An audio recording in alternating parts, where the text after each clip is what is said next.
తెలంగాణ ముఖ్యమంత్రి రేవంత్ రెడ్డి తమ పార్టీ అధినేత కేసీఆర్ ను దుర్భాషలాడారని మాజీ మంత్రి station Ghanpur BJP MLA Kadiyam Srihari ఆరోపించారు. బీఆర్ఎస్ భవన్ లో ఆయన విలేకరుల సమావేశం నిర్వహించారు. ఈ సందర్భంగా మాట్లాడుతూ అసెంబ్లీలో బీఆర్ఎస్ ఎమ్మెల్యేలకు మైక్ ఇవ్వలేదన్నారు. మీడియా పాయింట్ వద్దకు వెళ్లకుండా కంచెలు వేశారని ఆరోపించారు. దీన్ని బట్టే రాష్ట్రంలో ప్రజాపాలన ఎలా ఉందో అర్థమవుతోందని విమర్శించారు. అసెంబ్లీలో బడ్జెట్ పై చర్చను పక్కదారి పట్టించారని ఆరోపించారు. ప్రతిపక్షం పైన దాడి చేయడానికి ఎల్ఓపి గారిని, మాజీ ముఖ్యమంత్రి గారిని అసభ్య పదజాలంతో దూషించడానికే ఎక్కువ సమయాన్ని కేటాయిస్తున్నట్టుగా కనిపిస్తున్నది. ముఖ్యమంత్రి అయిన తర్వాత ఆయన ప్రవర్తనలో, ఆయన భాషలో మార్పు వస్తుందని ఆశించడం జరిగింది. ఒక పదవికి వచ్చిన తర్వాత, ప్రత్యేకించి ముఖ్యమంత్రి పదవి చేపట్టిన తర్వాత చాలా సంయమనంతో హుందాగా అందరికీ సమాధానం చెప్పే పరిస్థితుల్లో ముఖ్యమంత్రి గారు ఉండాలి. ఆ విషయాన్ని మర్చిపోయి ప్రతి విషయంలో ప్రతిరోజు తెలంగాణ రాష్ట్రాన్ని సాధించి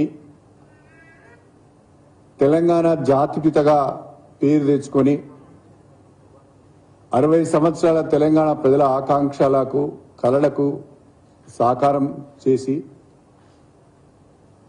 తెలంగాణ రాష్ట్రాన్ని గత 10 సంవత్సరాలలో బ్రహ్మాండంగా అభివృద్ధి సంక్షేమ కార్యక్రమాల అమలులో దేశానికి రోల్ మోడల్గా నిలబెట్టిన కేసీఆర్ గారిని అనుచితమైన మాటలతో, అసభ్య పదజాలంతో ప్రతి సందర్భంలో, అది పత్రికా విలేకరుల సమావేశం కావచ్చు, ఒక బహిరంగ సభ కావచ్చు, లేదా శాసనసభ కావచ్చు, ఎక్కడ అవకాశం వస్తే అక్కడ, ఎక్కడ మైక్ దొరికితే అక్కడ సమయం లేకుండా, సందర్భం లేకుండా తన ముఖ్యమంత్రి అనే విషయాన్ని మర్చిపోయి మాట్లాడుతున్నారు. దీన్ని మేము తీవ్రంగా ఖండిస్తున్నాం. ఈరోజు ముఖ్యమంత్రి గారు బడ్జెట్ పై చర్చ జరుగుతున్న సందర్భంగా సభలో ప్రవేశించి బడ్జెట్ కు సంబంధం లేకుండా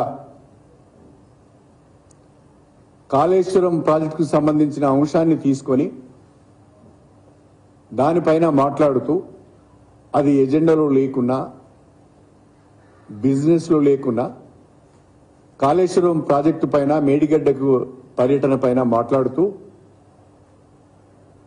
అసభ్య పదజాలంతో కేసీఆర్ గారిని దూషించడం జరిగింది.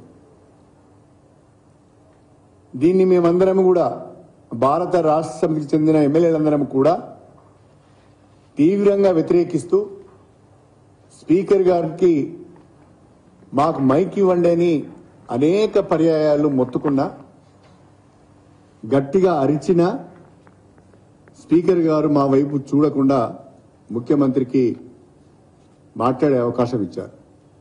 కనీసం ముఖ్యమంత్రి గారు మాట్లాడిన తర్వాతనైనా మాకు అవకాశం ఇస్తారేమో అనుకుంటే మాకు అవకాశం ఇవ్వకుండా మరొక సభ్యునికి అవకాశం ఇచ్చారు.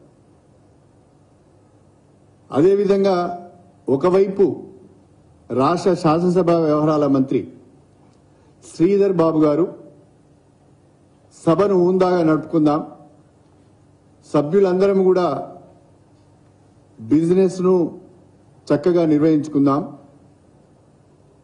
పరస్పర దూషణ లేకుండా ఒక ఎగ్జాంపుల్ ను సెట్ చేద్దామని మాట్లాడుతూనే, మరొక వైపు అడగని సభ్యులకు కూడా స్పీకర్ గారు మైక్ ఇచ్చి మమ్మల్ని తిట్టించే కార్యక్రమం, మా పైన దాడి చేసే ప్రయత్నం చేశారు. ప్రత్యేకంగా స్పీకర్ గారిని పదే పదే మైక్ కావాలని అడిగినా వారు కనీసం మా వైపు చూడలేదు, మాకు ఇవ్వలేదు. అలాంటి పరిస్థితులలో అసెంబ్లీలో మాట్లాడే అవకాశం రావడం లేదు. కనీసం బయటికి వెళ్లి మా పార్టీ తరఫున వివరణ ఇచ్చుకుందామనుకుంటే, ప్రజలకు వాస్తవాలేంటో తెలియజేద్దామని కొని మీడియా పాయింట్కి వెళ్తే, మీడియా పాయింట్ దగ్గరికి పోలీసులు వెళ్ళనీయలేదు.